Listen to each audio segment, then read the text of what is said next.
What's good, YouTube? It's your boy Blade, and we're back with some more disturbing slash creepy reactions.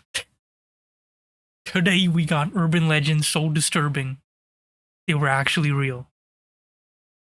But before I start, make sure to like and subscribe. You guys have been going crazy with the views. I've been blowing up.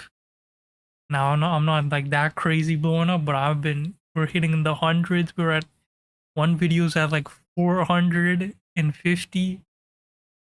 Y'all are going crazy, bro. I appreciate that so much. We're gonna hit 3,000 watch hours, but I'm gonna just need y'all to sub so we can at least hit 500 for the end of the year.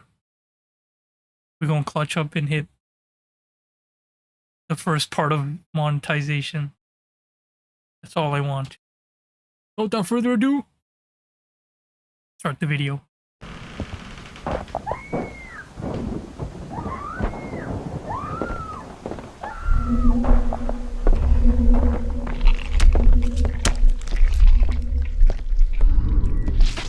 If you're an old subscriber to the channel, you're clearly aware that blurring the lines between fiction and reality is something we love to do here when it comes to scary media. For horror fans, this is not surprising or strange because one of the main reasons we're fascinated with spooky stuff is that we have a deep intrigue about whether the stories we hear are based on someone's imagination or there's an actual connection to the real world. Usually, I emphasize this aspect by using horror games specifically as a primary example of how real-life events and places can be hidden beneath the fictional story and narrative. However, today, I'm going to delve into a different category in the world of horror that's been a source of mystery for people long before video games existed. I'm talking about urban legends, and for those who don't know the term, urban legends are modern creepy folklore stories that spread from person to person. Yeah, it's creepypastas before creepypastas existed.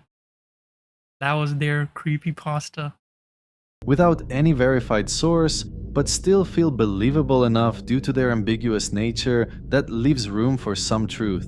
Nowadays, people usually expect urban legends to be rumors, myths, or straight-up fabricated lies to drive hysteria or create engagement for whoever is making them up online. But on certain occasions, this is not the case at all. Over the last few decades, the idea of urban legends becoming reality has been increasingly more common, mainly because learning about events is much easier in the modern world, thanks to the internet and fast transfer of information. So in this video, I'm going to talk about several urban legends that were considered too shocking to be true at first, but then it was proven otherwise. Anyway, without further ado, let's start.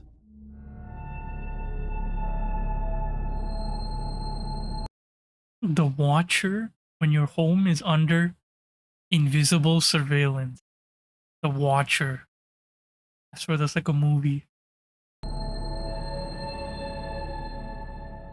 In the last few years, there was a spooky story circulating across the internet that centers around an entity known as the Watcher. And in 2022... What did I say? A horror movie with the same name was released. Oh, it was a show. Expanding the tale into a full narrative.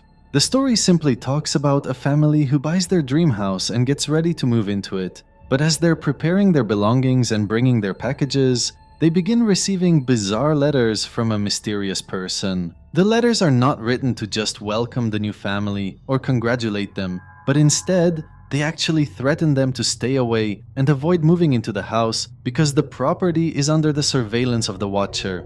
The Watcher says that the house belongs to him, and he's been dedicated to watching it day and night for decades, urging the family to be aware that they're always being watched if they choose to move in. Initially, many people online thought that the story was fake and someone made it up to gain attention on Reddit. But little did they know, both the story and the TV show are based on actual events that happened as recently as 2014. In June 2014, Derek Broaddus and his wife Maria managed to save enough money to buy their dream house. which was a 6-bedroom estate at 657 Boulevard in Westfield, New Jersey. The Damn. 6 bedroom? couple spent $1.3 million to In this economy? That's a steal. buy the property, and they were very excited to move in with their 3 children and enjoy their new home. After finishing the purchase, the family started doing some renovations before officially moving in. And one day, the husband, Derek, went to see the mailbox. But instead of finding some generic stuff like bills or items he ordered, he found a thick white square envelope sent simply to the new owner. Derek had no idea what was inside the envelope, and once he opened it, he saw that it was a typewritten letter. But the issue is that the sender is anonymous, and what's written in the letter is absolutely jarring. The letter starts with an opening that was deceptively normal and almost friendly, welcoming the family into the neighborhood. However, as Derek continued reading, the letter turned sinister very fast, with the writer claiming that the house has been the subject of his family for decades, and he's been put in charge of watching it. He mentions that his grandfather watched the house in the 1920s, his father in the 1960s, and now it's his time to continue this generational surveillance. When Derek shared the letter with his wife later on, he tried to remain calm and avoid scaring his children, potentially dismissing the whole thing as a joke from some crazy neighbor. He assumed that this letter was an isolated incident and nothing would happen in the future. But sadly, a few days later, he received another letter, and this time it was much worse and, frankly, dangerous. The letter mentions strange details about the house itself, including its history and the people who lived in it. But on certain occasions, the writer talks about what's happening in real time, such as the renovations taking place and the workers who come in. This led the husband to seriously panic and believe that this is not a joke anymore, because whoever is sending these letters is clearly close to the property and literally watching them from somewhere. Eventually, he decided to call the local police department, and when authorities began their investigation, their attention landed on the Langford family, the neighbors who had lived in the area for a long time. But after a thorough exploration and questioning, they didn't find evidence linking the neighbors to the letters or any suspicious activity surrounding the house, making the case more complicated than it already was. The problem is that the letters never stopped coming, and over the weeks, the family received multiple ones, and the writer always identifies himself as the Watcher. At some point, the tone became more terrifying when the Watcher began to talk about the children and how he plans to lure them to him, which was the most troubling part for. Was it greed to bring me your children? Once I know their names, I will call to them and draw them to me. The parents. All this happened before the family even permanently moved to the house, and when the Watcher showed obsessive interest in discovering where the children will sleep and which rooms will be used, the husband lost his mind trying to figure out who's sending the letters. This was insane because the Watcher highlighted specific descriptions about the basement, recent activities from the children, the family's car, and personal information that prove he's actually watching the family and the house when he sends the letters. After months of examination from both the police and private investigators, the only evidence they found is the DNA that was recovered from the envelopes. And according to this clue, it was suggested that the sender is probably a woman, but it didn't match any suspect. Long story short, the Broaddus family never moved permanently to the house, and the parents were afraid of letting their children stay in it, especially since the letters remained a reality and the sender was still a mystery. Several years later, nothing changed, and authorities were unable to identify who the Watcher was, or why the letters were exclusive to this house, which ultimately forced the family to have no choice other than selling the property to escape this nightmare. They had a hard time finding a buyer because the letters haunting story was not something that any new resident would be happy to deal with.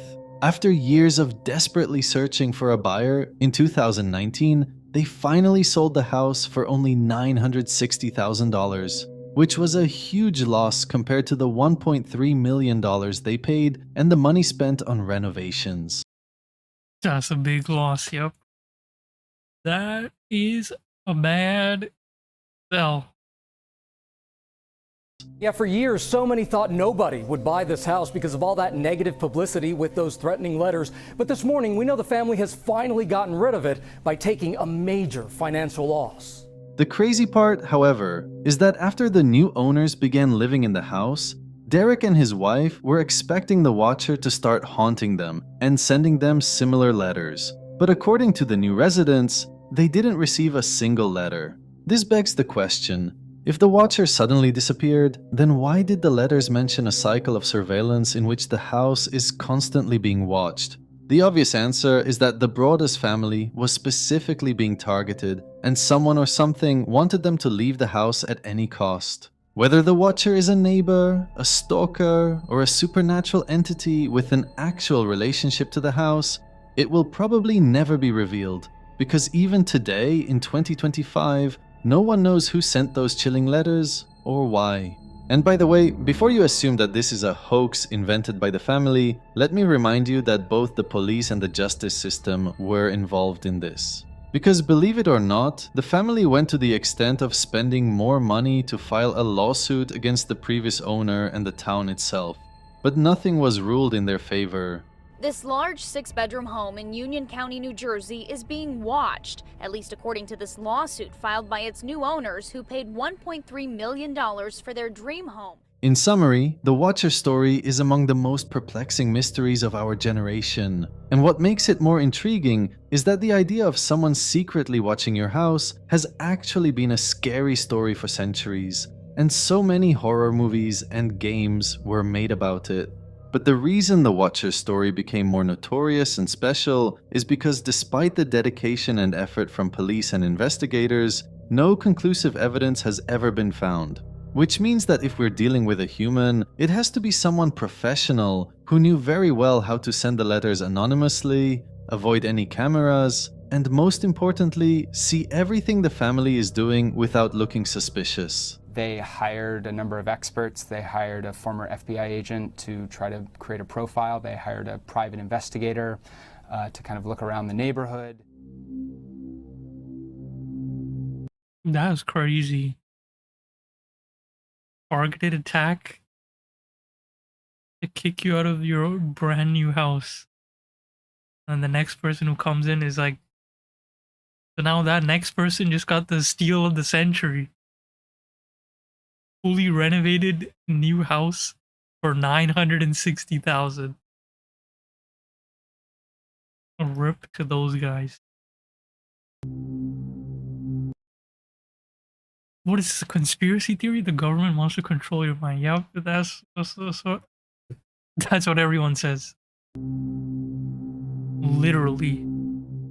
In the 1950s, following the aftermath of World War II and the beginning of the Cold War between the Soviet Union and America, a wave of serious hysteria swept through both nations, fueled by uncertainty about what might come next. This hysteria intensified over the years due to several crucial geopolitical events, including the Korean War, which was a major power struggle between America and the Soviet Union. During those days, the American media was broadcasting peculiar stuff about the war, such as footage showing US soldiers in Korea suddenly confessing on camera, and prisoners of war acting unusually obedient, hinting that their behavior is not natural. In other words, the American media and government were trying to convince the people that the Soviets were responsible for this behavior. And the word brainwashing was thrown left and right in newspapers and articles to highlight what possibly happened. US officials were very outspoken about their suspicions regarding mind control, and they made it clear that the communists probably have tools that allow them to influence people's thoughts. This propaganda was intended to spread paranoia among the American population and lead them to believe that the Soviets are very invested in psychological warfare. But strangely enough, instead of Americans focusing on the Soviets, they turned their eyes towards their own government. People began asking a serious question. If the communists can brainwash, then how the heck can we believe that the CIA is not trying to do the same thing? At that time, this question was seen as a joke by many, and the idea of mind control in general was nothing more than a spooky theory meant for entertainment and gossip. However, as time passed, certain individuals in the public began to notice suspicious circumstances happening in the country. A notable example is the mysterious death of Frank Olson in 1953, a very prominent scientist and biologist who used to work with the American Intelligence Agency. Frank was 43 years old when he died, and according to the official story from authorities, he fell from a window in Hotel Pennsylvania during the night, indicating he did it himself. This was incredibly bizarre because Frank was only wearing his underwear when he was found, and the incident happened after midnight. He definitely escaped from some crazy experiment, bro. This guy was like, I can't handle it anymore. And he runs off, breaks through the window, and splat. Situation that even the hotel manager highlighted as fishy. Frank Olson's death became a major turning point for skeptics because his role as a government scientist made it difficult for many to believe that no hidden or sinister forces were involved. Nevertheless, throughout the 1950s and the 1960s, citizens across the United States began to spread rumors suggesting that the CIA is secretly conducting experiments on certain individuals to control their minds or create assassins for their dirty job. And speaking of assassins, this notion became more infamous after the assassination of President Kennedy in 1963 at the hands of Lee Harvey Oswald, a 24-year-old soldier who had no criminal history whatsoever. What's even crazier is that before Harvey could even be fully interrogated and explain himself, he was killed 2 days after his arrest by Jack Ruby, a random nightclub owner who justified his action with outlandish arguments.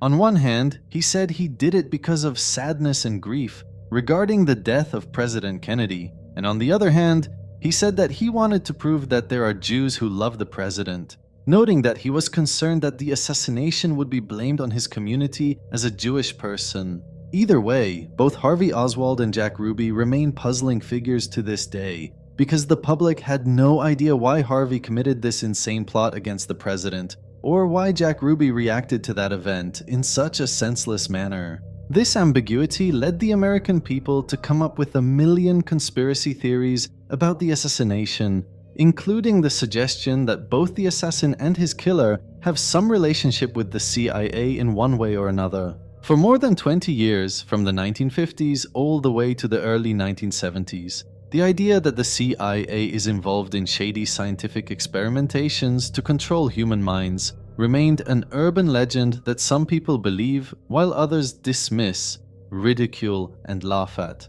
However, in 1975, Senator Frank Church was among the few officials who had a strong belief that some governmental entities are not really transparent. And as a result, he led a special committee to investigate widespread reports of illegal and improper activities by the intelligence agencies and their sister organizations. This was a little bit late because 2 years earlier, in 1973, the CIA director Richard Helms ordered the destruction of highly sensitive files that documented a shocking program within the intelligence agency. But despite this order, many documents survived because of some employees who wanted the truth to be revealed. And in 1976, investigators discovered the dark truth that the CIA was desperately trying to hide for decades. It turns out that in And there it is, MK Ultra.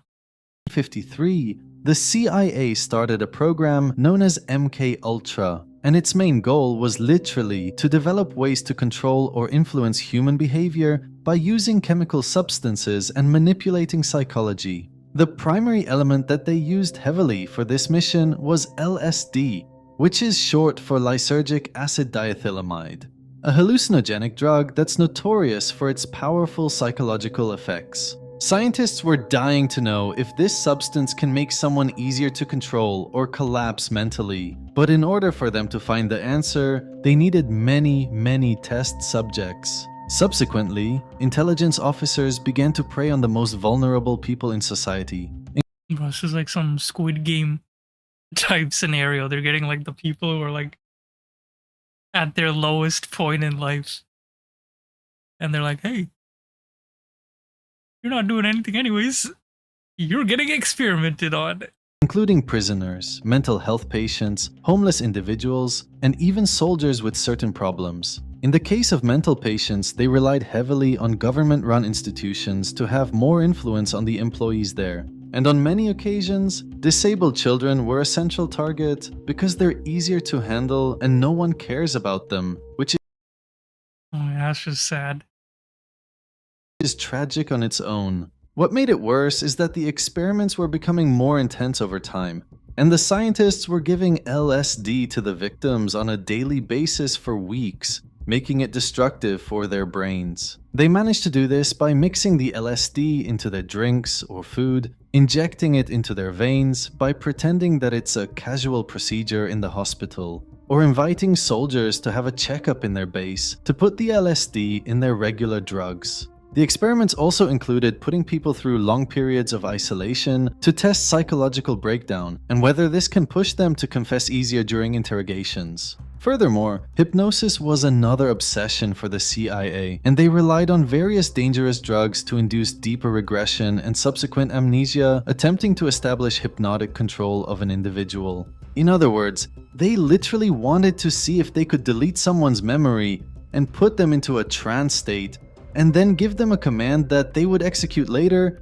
without conscious awareness of any instruction, as if their brains were redesigned to focus on one thing alone subconsciously. The craziest and most ruthless method that the CIA utilized to have more freedom in their experiments was something called Operation Midnight Climax, and it basically consisted of a web of safe houses and civilian buildings that were run by intelligence officers. These supposed safe houses were mostly brothels and apartments that were used to bring in homeless men, drug addicts, alcoholics, or random defenseless civilians on the street. For this operation, the CIA hired sex workers and struggling women to lure and seduce men, and once they arrive in the houses, they get secretly dosed with LSD and other drugs without their knowledge or consent. But the CIA installed cameras and one-way mirrors so they could observe, film, and study the drug's effects on men's behavior in the context of intimacy. They wanted to know how men behave during intimate encounters with women when their minds are heavily drugged, and how manipulated intimacy can be useful for blackmail in intelligence operations. This was disgusting because both the men and women in this experiment were basically puppets in a scripted encounter. Many women were coerced and threatened to engage in these missions, and the men were given a drug that ultimately makes them drown in hallucinations, leading them to do certain behaviors that put women's safety at risk. I don't need to say it explicitly, but I think you can imagine the disturbing stuff that can happen when you put women and unstable men in a closed space meant for intimate pleasure. Yeah, that's not intimate anymore. That's what he's trying to say. That turns into abuse and more abuse and worse than abuse. SA. Another cruel experiment was called psychic driving, and during its process, the patient's mind is reduced to a near vegetative state through a combination of massive, sustained doses of LSD and extreme, excessive electroconvulsive therapy. When the patient becomes severely weakened or enters a drug-induced prolonged sleep state, they are subjected to continuous, endless repetitions of recorded, looped audio messages. These messages contain specific statements and were played through headphones or speakers hidden under their pillows for up to 16 hours a day, which is intended to erase the patient's current mental state and implement new ideas or behaviors in their mind to create a new personality. This horrifying procedure was developed by Dr. Donald Ewan Cameron, and it was used extensively at the Allen Memorial Institute in Canada, which was secretly funded by the CIA to exploit Canadian mental patients. Yo, what do we do, man? Gotta come after Canadians. The CIA secretly funded the medical experiments through a front in New York City called, of all things, the Society for the Protection of Human Ecology. Long story short, the urban legend about the CIA's obsession with mind control was true all along. And over the course of many years, thousands of people were exploited by insane scientists who had zero regard for human life. But the plot actually This is why I always say, bro. Thanos was right. I'm telling you, we are a very disturbing species. We do not care about each other. We will use each other like animals, and will dispose of each other like toys and animals. Sometimes we're good. Sometimes we're below filth or disgusting humans. gets more peculiar because the investigations that led to the exposure of MKUltra to the public revealed a shocking secret about Frank Olson. It turned out that Frank did not fall from the window because of his desire to put an end to his misery, but instead, he was actually given LSD unknowingly by none other than the CIA itself, the entity that he worked for. The man who did it was Sidney Gottlieb, a chemist who served as the head of MKUltra.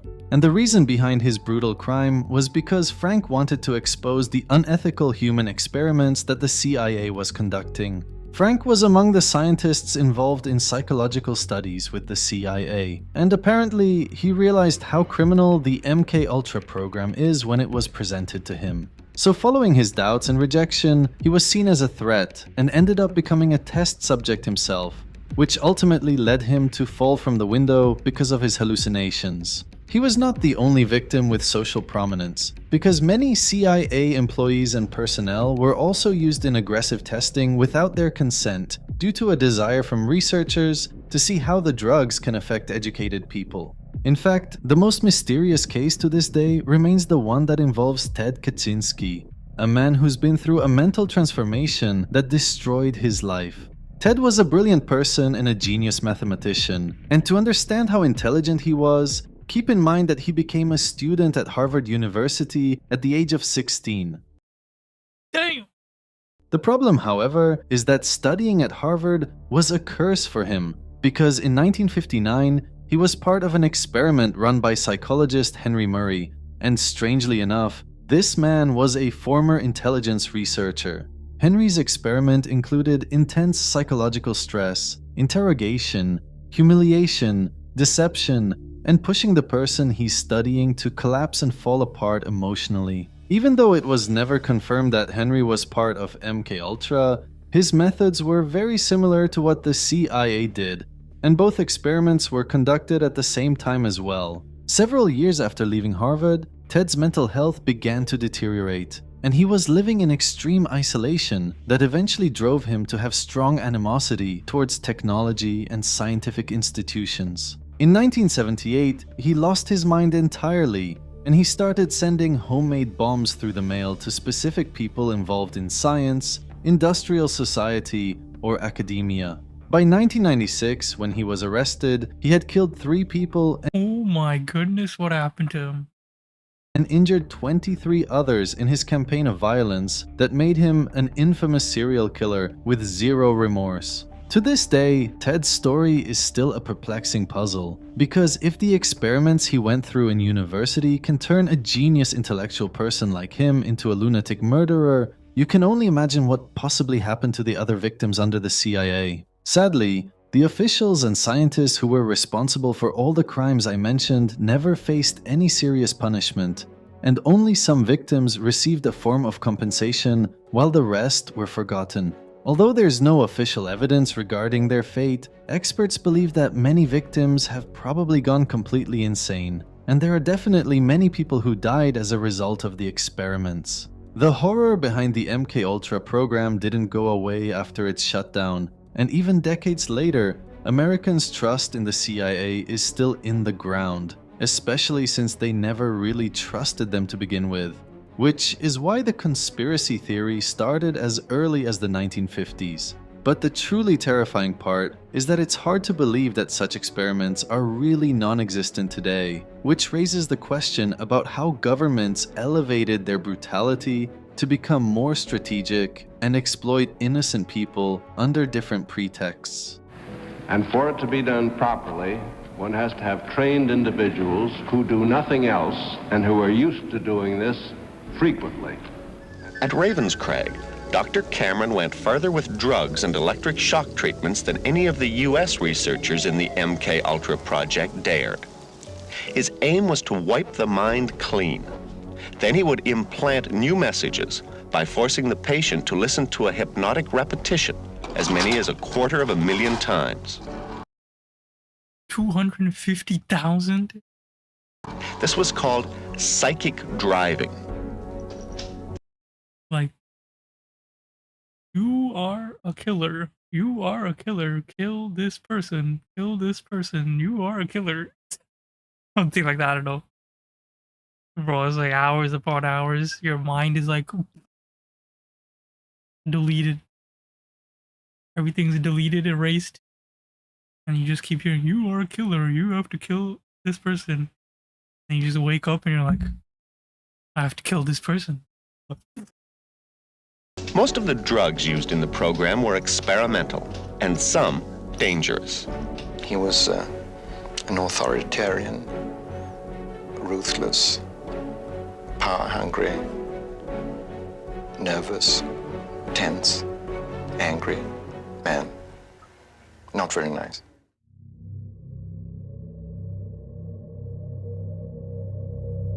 The game is secretly watching and listening.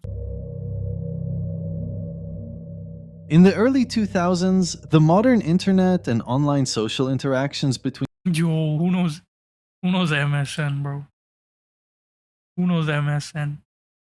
Put in the comments if you know MSN. people were new concepts that were starting to gain momentum slowly but steadily. Online communication was considered revolutionary, but it eventually became integrated into many aspects of life, including video games. But with companies racing to take advantage of these features, communication evolved into something even more visionary, which is real-time video and audio through webcams and microphones. In case you don't know this due to your young age, when Xbox introduced their online service that allowed voice chatting in 2002, people were literally blown away by the possibility of playing multiplayer console games with their friends and speaking with them simultaneously. A few years later, this idea became mainstream and was a normal expectation in online multiplayer in any game console. And with the rise of social media, webcam use was only increasing, and microphones were basically in every home. This might sound bizarre for you in the 2020s, but back then, many people were afraid that online games were able to record your voice chat secretly, and they wondered whether companies like Sony and Microsoft could listen to private room conversations. Keep in mind that privacy was not a huge conversation at the time, because the legal system was still figuring out how these new technological features really work. The suspicion about what happens behind the scenes during chatting became more serious when cameras were very common, especially since portable consoles like PSP had the ability to use webcams for gaming purposes. Initially, these concerns and theories were not taken very seriously by the general public.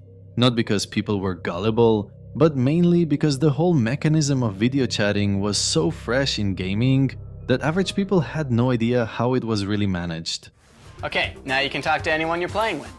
Hey, let's call on my buddy the Hunk to help demonstrate.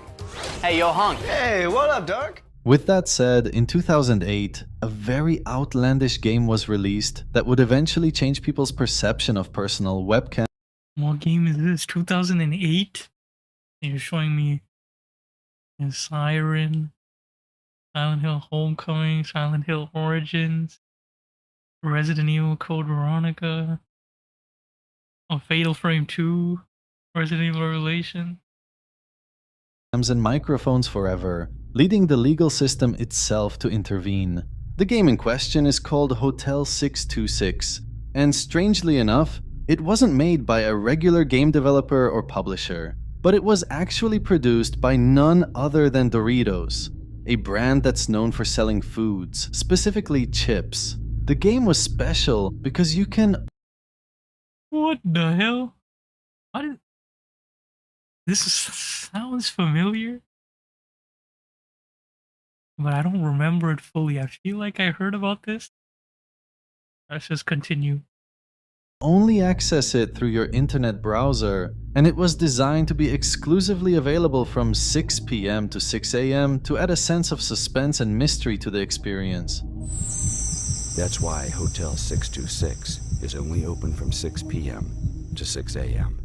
The story is simple, and it revolves around a man who wakes up at night in his hotel room after hearing a sudden noise. And from that moment, he needs to bypass various spine-chilling challenges and obstacles to escape the terrifying building. The first challenge is going into a dark bathroom and using your camera's flash against a female maid who was imprisoned in the bathroom for a long time and became sensitive to light. The most enticing chapter is the one where you find a little girl sleeping in her bed, and in order to reach the other side, you must walk carefully to avoid waking her up. Besides that, if you want to keep her sleepy, you also need to use a music box to create a nice melody for a child like her. This is like FNAF 2. Winding the music box. The clever element in this mission is that you can actually use your own voice to sing for her if you choose to use your microphone, which makes your survival much more realistic. The game has an immersive atmosphere where everything around you looks real because all the scenes you're witnessing were actually performed by real people, and you're living the story by making the right moves to escape.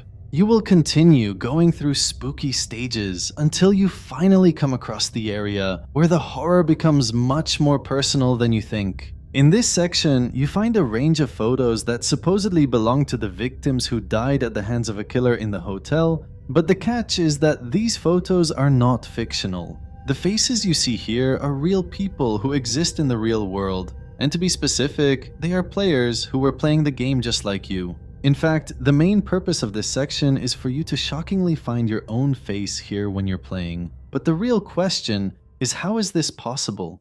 Well, when you launch the game in your browser, a banner usually appears in the corner asking for permission to access your microphone and camera.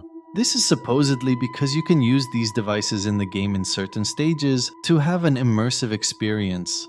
But the game doesn't really tell you how they will be used exactly. At first, you assume that it's all about explicit missions, such as the one where you sing for the child. But little did you know, the game was actually controlling your webcam the whole time and taking photos of you secretly.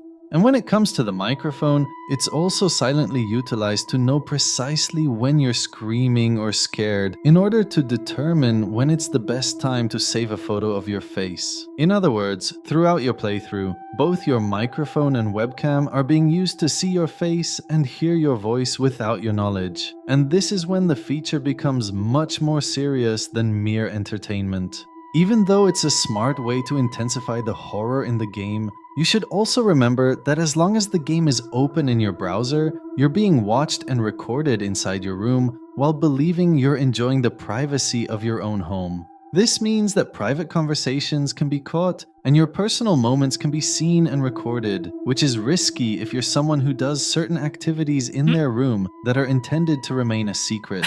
However, Doritos didn't. You could have been doing something bad. And they were recording the whole time. Stop here, because 1 year later they released a sequel called Asylum 626, and this time the insanity goes even further by using your social media to post stuff in your name and show you photos of your friends to surprise you. The craziest mechanic happens in the section where you need to look at the sink to find something. At that moment, if your webcam is working, you will literally see your own face in real time moving in the sink, which can basically give you a heart attack if you're not used to such technology and don't know what the heck is going on. What made all these mechanics ridiculously impressive is that we're talking about the year 2008 here, a time when people were barely getting used to first-person horror games, let alone a game where you see your own face inside without any warning or explanation. Some of you might argue that what the game does with the webcam is legitimate because they ask for permission beforehand, but legally and morally, that's not the case at all. The permission that the game uses is vague and meant to deceive the player by hiding the real reason behind using your devices, which is actually illegal under the law. When I personally contacted a friend to explain this detail to me as a lawyer, he told me that it's not legal for a website to secretly use your webcam just because you once clicked allow. Because even if you press the button, the law generally requires clear, informed, and ongoing consent, not hidden or deceptive use. This is the case in most countries worldwide, and in the US specifically, it violates the Federal Computer Fraud and Abuse Act, the Electronic Communications Privacy Act, and video voyeurism laws. It's explicitly illegal to lie about camera usage, capture a photo of someone without clear permission, or record someone's voice secretly. This is why multiple consumer groups and the Federal Trade Commission filed a complaint back in 2011 against Doritos and its mother company Pepsi, accusing them of using sneaky practices targeted at teenagers, which includes collecting data under the guise of video games. In the same year, both Hotel 626 and Asylum 626 were removed from the internet. I mean, what else do you think? Of course it's gonna get removed. Damn, I wish I could. Yo, I want to put. Bro, how hasn't anyone made this game again? This time with permission that says it's gonna use your camera at this point and this point, and your mic. You're telling me no one was like, why should I remake this game, but this time give address the full permission of the webcam and mic? Easy money. How come? Why y'all making indie horror games that are all the same when you can just make this one again? Come on, man, lock in indie game developers. And no statement has ever been released from Doritos about the project, making it seem like they want people to forget that it ever existed. The irony, however, is that what began as an urban legend in the 2000s has now become completely normal in modern life. Social media made privacy intrusion far easier, since simply creating an account often means consenting to the collection of your messages, search history, and much more.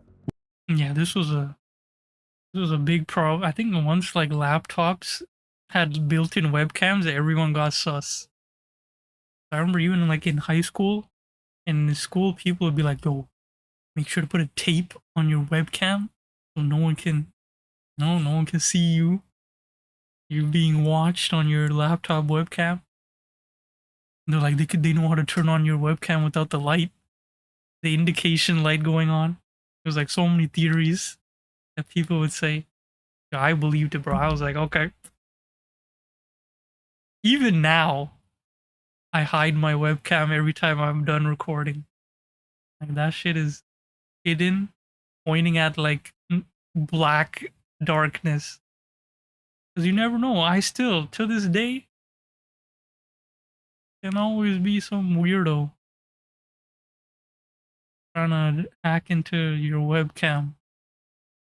With that being said, there's no doubt that Hotel 626 is the most creative horror game of the 21st century. And the controversy behind it makes it hard for any other game to try the same concept, because there are actual legal consequences for it. The game also surprises you with a real call on your phone if you give your number during registration. Okay, that's too much. Why didn't you pick up the phone? Listen, if you want to get out of here alive, do exactly as I say. There isn't that much time. Quick, head down the hallway. Trying to help you. Go left. Anyway, this is all I have for today, and I only chose to highlight 3 specific topics because I wanted to explain them thoroughly and in detail. If you enjoyed the video, make sure to like it, and let me know in the comments below if you want similar content in the future. W video, and I will like it. Bam. Like and subscribe to Kaza Games TV. W video. W everything. That's some crazy shorts over there. I just wanted to read some comments. 626 concept was ahead of its time. And that's what I'm saying. Can it not be legally made again? Because the whole thing was they didn't have your permission. Okay, so now you just make the game again and say, if you want to play this game, we're gonna use your webcam for this.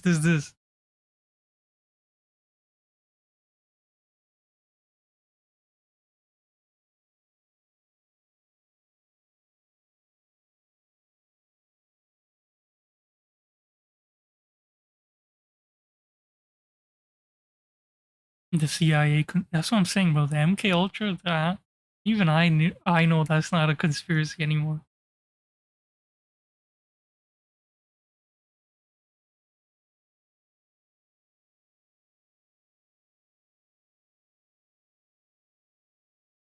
Yeah, so many people think the Watcher one is like some real estate agent, like someone who wanted to buy the house at such a low price.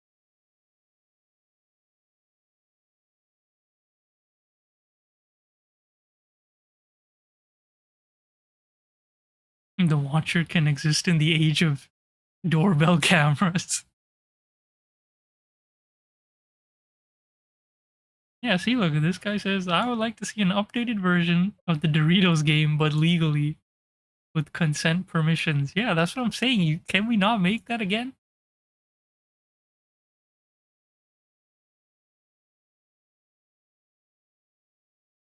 Like, we have some crazy horror games that use your webcam. Some games, there was one game that I saw someone play where the game takes screenshots for you and it goes on your computer.